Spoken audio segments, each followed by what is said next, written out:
Hi, welcome to This Expat Life. My name is Amanda Maxime, and as a certified coach, I help high-achieving expats find more fulfillment and happiness in their global lives. Because while life abroad is often amazing, it is not only rainbows and butterflies, as all experienced expats know. In This Expat Life, I open up space for all facets of life abroad and what you can do to thrive in it. And to support you in your personal, professional, and geographic life transitions, I share tips, tell relatable stories, and connect with fellow expats. Whether you've just moved abroad or you are a seasoned expat, This Expat Life is your place to find real understanding and to grow from the inside out. Enjoy the show.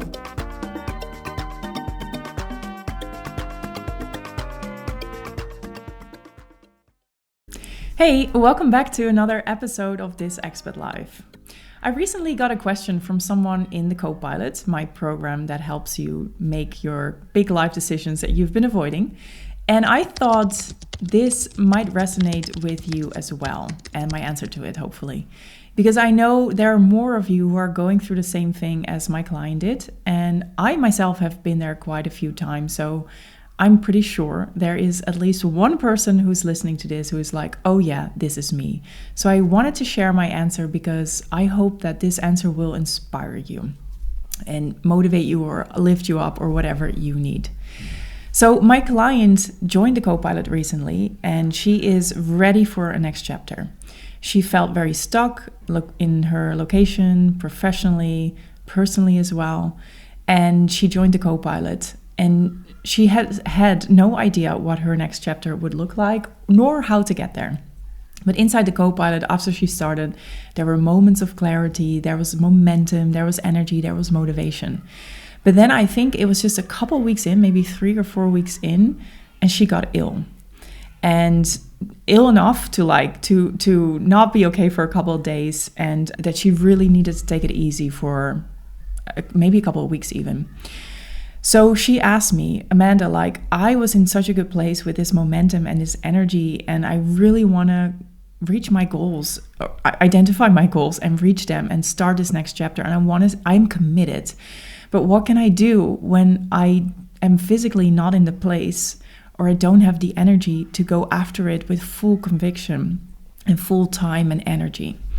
So this is what I want to share with you as well, because you might be in a place where you have identified your goals, you made a decision, you really feel like a new chapter is starting. I don't know about you, but I always feel it brewing inside of me when a new chapter is starting, even when I cannot see at all how it's going to look, but I can already sense something new is starting. So maybe you have that initial energy and commitment and dedication to that new thing or that goal. But then something happens in your life. You get ill, there's things going on, like there's a lot of stress and deadlines at work, so that's not leaving you in the best place. Maybe it's winter in Europe and you're not feeling great. Maybe you just had a breakup, maybe something else. It can be a number of things that can just leave you a bit like empty. Your tank is empty and you don't have that full headspace, energy, time, effort to go after the thing that you want to start or that you want to figure out.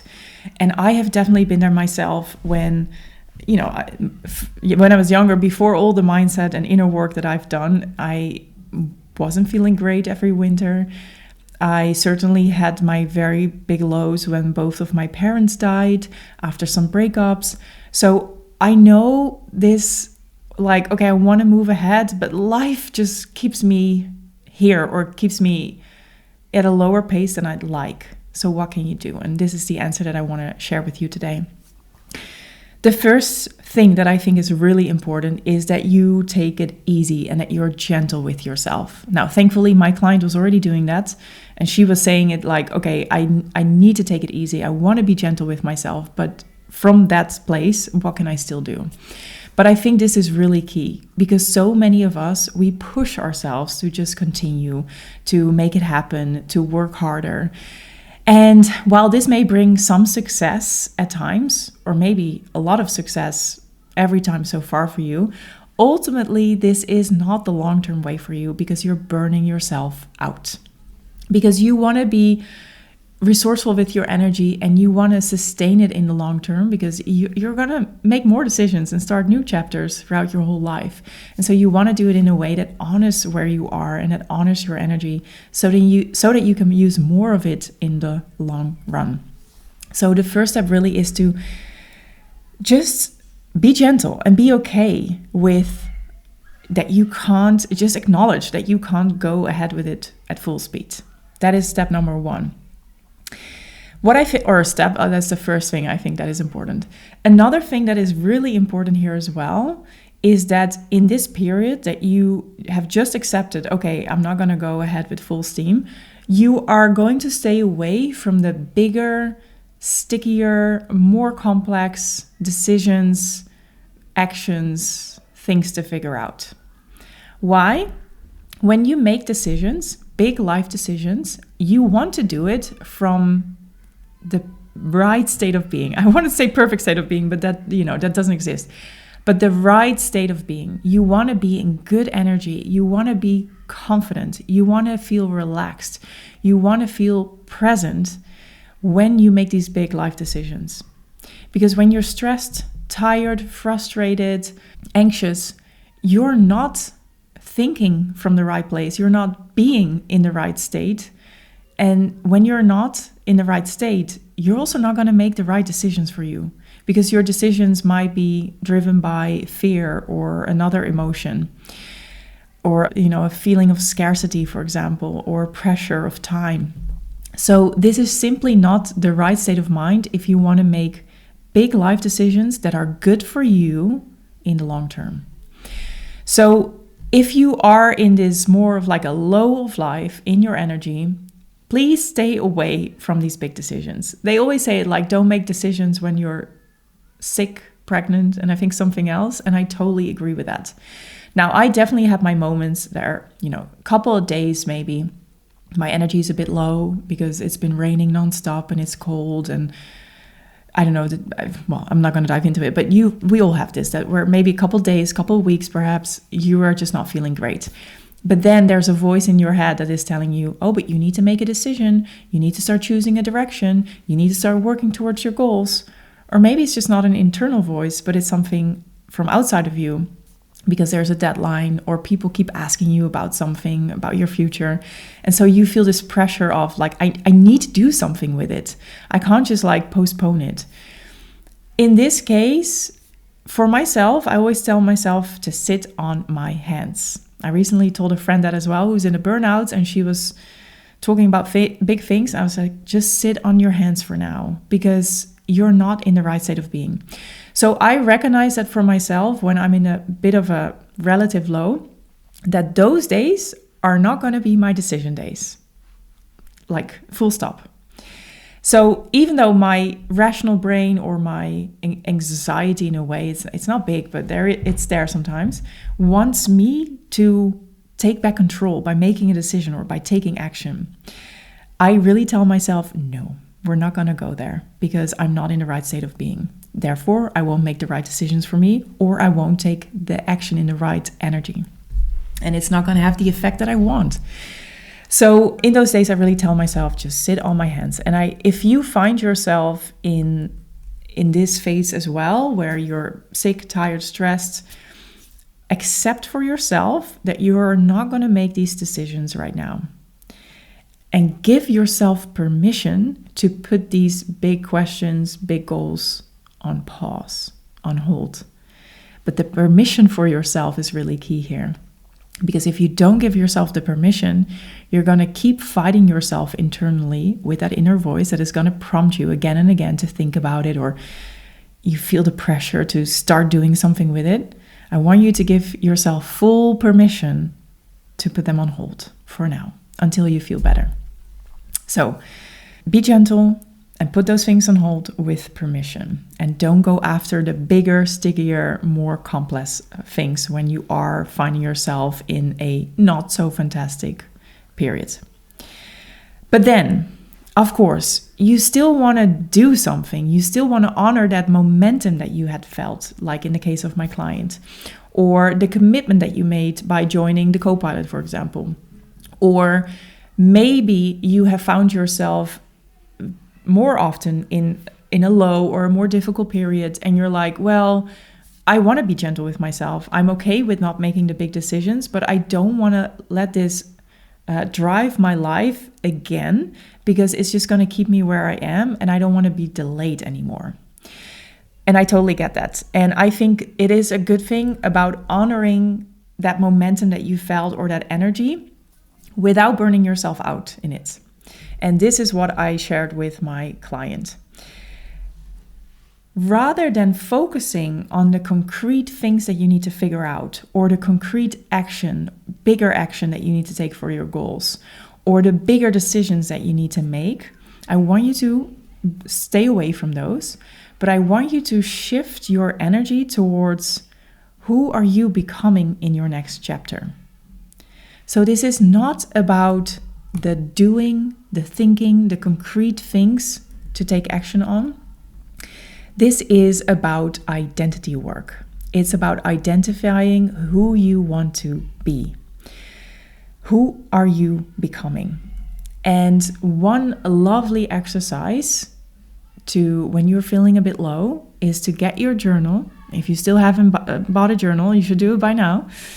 Get a journal and take yourself on a solo coffee date or for a walk in nature, but like go outside of your usual routine and space, somewhere where you can free your mind a little bit, and start writing about this future you that you are becoming in that next chapter.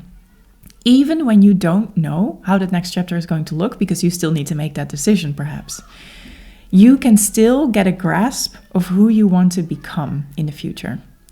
And what is really, really important here is that you are not making this realistic.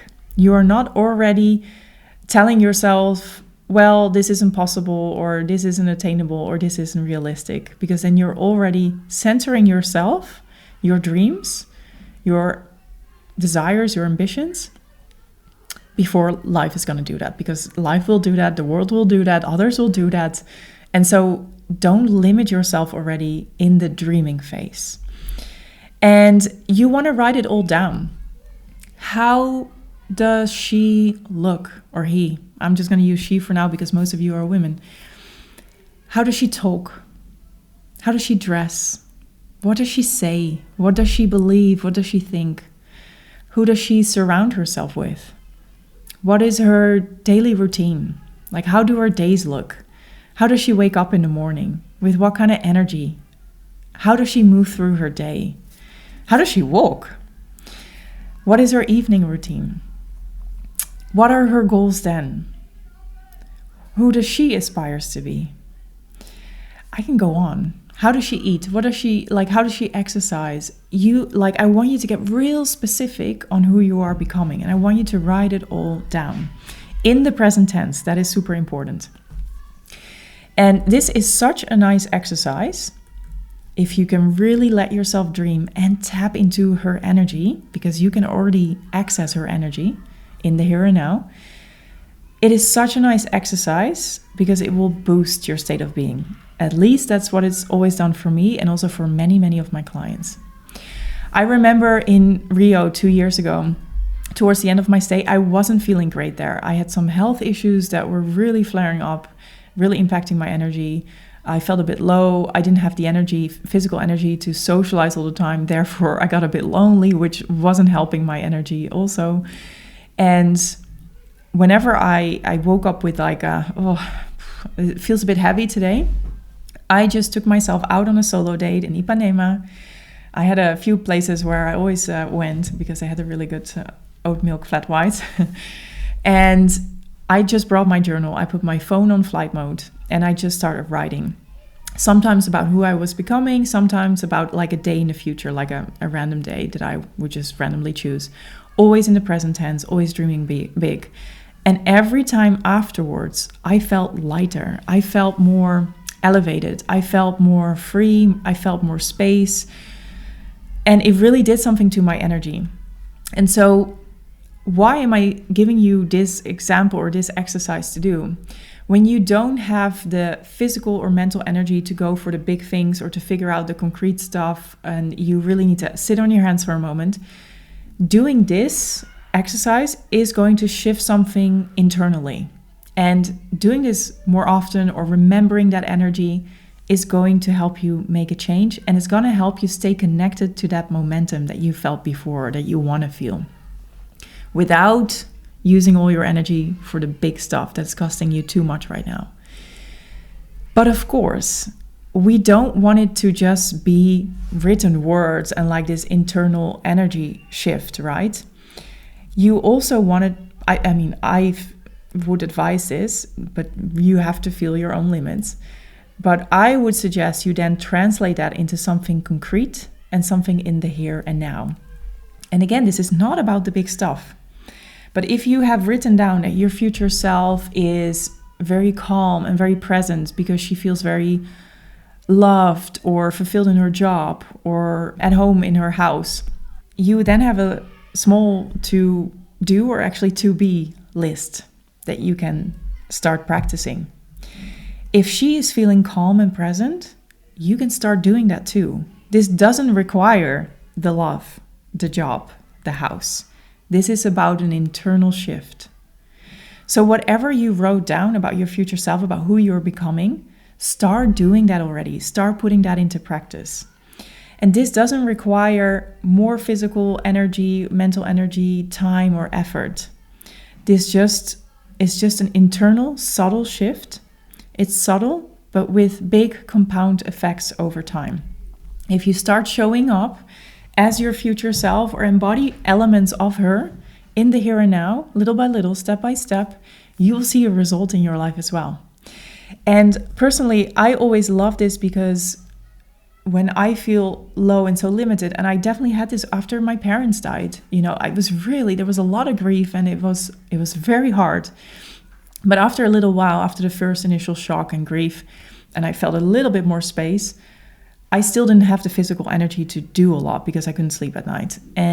But what I could do was just like change this inner shift, this inner energy, to shift it and to have that subtle change, which changed how I then showed up in my life.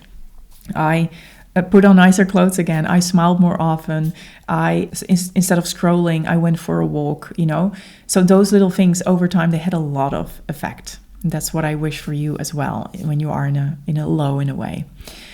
And another thing that I do like to ask myself, because, this is different for everyone, but it's easy sometimes to stay in this like, well, it's not the right place or time for me right now to take a lot of action, so let me just wait. And for when you are experiencing a low, I think it's a good thing. But if you find yourself saying that a lot, regardless of how you feel actually, and you're always waiting for a better moment, this might be your cue to get into action anyway. So what you can then ask yourself is, what can I do now with what I have available? So if it's limited time, limited energy, what can I still do? For example, today as I'm recording, I'm flying long haul tomorrow. I have a packed day today. My whole week has been so packed. I have so little time. And I want to be outside to enjoy the weather. I cannot. I want to be more active. But what I can do today is sit out, take my lunch outside and enjoy the sun for 20 minutes. And I can make a quick visit to the gym. I cannot have a super active day as I would like before a flight, but I can make it to the gym for 40 minutes. So I always ask myself, okay, what can I do? Honoring the limits that I have, what can I still do beyond that internal shift that I was talking about? So something a little bit more concrete. Because sometimes we are so stuck in our like rigid or habitual way of thinking and being that we don't see what is also possible to us. So maybe you are so stressed and consumed by work that you don't have time to hang out with friends. But what you could do is see, okay, this week I could make time for one, like a walk after work and one phone call to my sister or a friend, for example. So what can you do while you are being limited by those things that were happening to you? I like this approach for me and for many of my clients as well, because it combines compassion with a little nudge and still moving forward. So you are honoring your limitations and where you are. There's that compassion. You're allowing yourself the pause. And at the same time, you're staying connected to that momentum and still that forward energy, though not in big shifts, big changes, but just in small inner changes and one thing you can actually do. And then you take it from there. If this resonated, I would love to hear. If you're going to apply this, I would really, really love to hear and see if it's working for you. You can contact me on Instagram via DMs. You can find me at Amanda Maxime, and also via email info@amandamaximecoaching.com. I would love to hear from you. Have a good day wherever you are, and talk to you soon again.